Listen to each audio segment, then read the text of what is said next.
The first epistle to the Thessalonians. Through the Bible. Introduction. This wonderful epistle is almost at the end of Paul's epistles, as far as their arrangement in the New Testament is concerned. However, it was actually the first epistle that Paul wrote.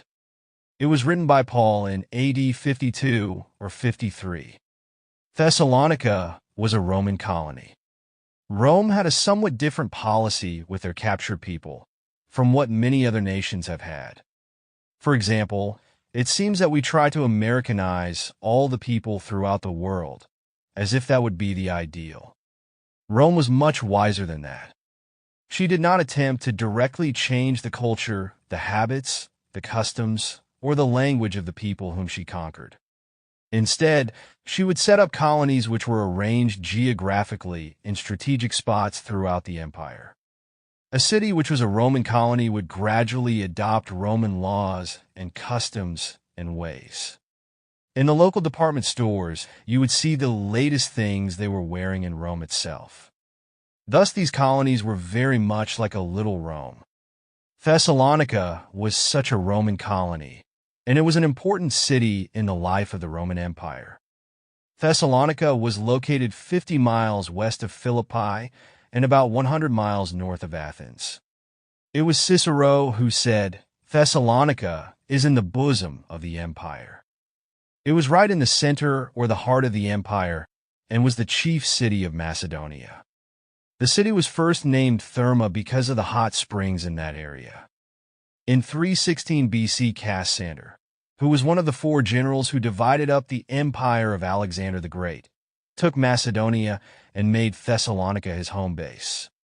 He renamed the city in memory of his wife, Thessalonike, who was a half-sister of Alexander. The city is still in existence and is now known as Salonika.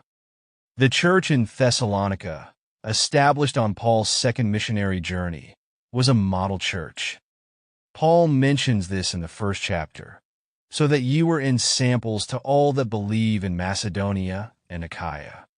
1 Thessalonians 1 verse 7. This church was a testimony to the whole area that we would call Greece today. Paul also speaks of this church as being an example to the Corinthians in 2 Corinthians 8 verse 1 to 5. You will recall that Paul and Barnabas separated prior to the second missionary journey. Paul took Silas with him, and along the route he picked up Timothy and Dr. Luke. He revisited the churches in Galatia and then attempted to make a wider circle in the densely populated area of Asia Minor, known as Turkey today. I think he intended to carry on his missionary work there, because in his third missionary journey, he did make Ephesus his headquarters and did what was probably his greatest missionary work. But on his second missionary journey, the Spirit of God put up a roadblock and would not let him go south. He attempted to go up into Bithynia, but again the Spirit of God prevented him. He couldn't go north, and he couldn't go south. So he moved to the west and came to Troas to await orders.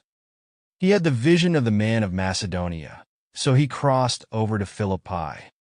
He found that the man of Macedonia was instead a woman by the name of Lydia, a seller of purple. She probably ran a department store there. Paul led her to the Lord along with others of the city. Thus, a church was established at Philippi.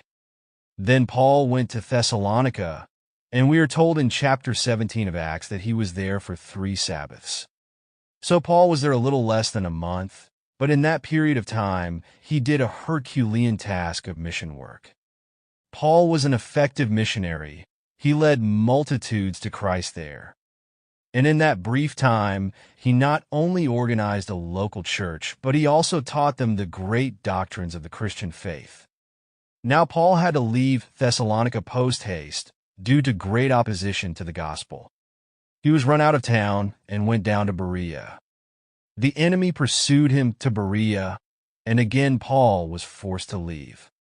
Paul left Silas and Timothy at Berea, but he went on to Athens. After some time at Athens, he went on to Corinth. Apparently, it was at Corinth that Timothy and Silas came to him and brought him word concerning the Thessalonians. See 1 Thessalonians 3 verse 6. Timothy also brought some questions to Paul, problems troubling the believers in Thessalonica. Paul wrote this first epistle in response to their questions, to instruct them further and give them needed comfort. Although Paul had been in Thessalonica less than a month, he had touched on many of the great doctrines of the church, including the second coming of Christ. It is interesting that Paul did not consider this subject to be above the heads of the new converts. Yet there are churches today that have been in existence for more than 100 years whose members have but a vague understanding of the rapture of the church and the coming of Christ to establish his kingdom here on earth. The Thessalonian church was not even a month old, and Paul was teaching them these great doctrines. The apostle obviously had emphasized the second coming of Christ for believers and had taught that the return of Christ was imminent. For during the period of time since Paul had left, some of the saints who had come to know and believe in Christ Jesus had died. And this had naturally raised the question in the minds of the Thessalonians as to whether these saints would be in the rapture or not. Paul presents the second coming of Christ in relationship to believers as a comfort, and this forms the theme of the epistle. This emphasis is in sharp contrast to Christ's catastrophic and cataclysmic coming in glory to establish his kingdom by putting down all unrighteousness, as seen in Revelation 19 verse 11 to 16. The epistle has a threefold purpose. 1. To confirm young converts in the elementary truth of the gospel. 2. To condition them to go on unto holy living. And 3. To comfort them regarding the return of Christ. Paul's message offered a marked contrast to the paganism and heathenism which were present in Thessalonica. A heathen inscription in Thessalonica read, "After death no reviving, after the grave no meeting again."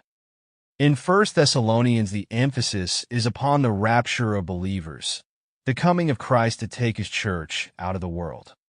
The fact that the coming of Christ is a purifying hope should lead to sanctification in our lives. There are a lot of people today who want to argue prophecy, and there is a great deal of curiosity about it. But John tells us, "And every man that hath this hope in him purifieth himself, even as he is pure." 1 John 3 verse 3. This hope should have a purifying effect in our lives. I am not interested in how enthusiastic and excited you get over the truth of the rapture of the church. I want to know how you are living. Does this hope get right down to where you are living? And does it change your life? In 2 Thessalonians, the emphasis shifts to the coming of Christ to the earth to establish his kingdom. There is a great deal of difference in our being caught up to meet the Lord in the air and his coming down to the earth to establish his kingdom. I think there is a lot of upside-down theology today. We need to make a distinction between our being caught up and his coming down,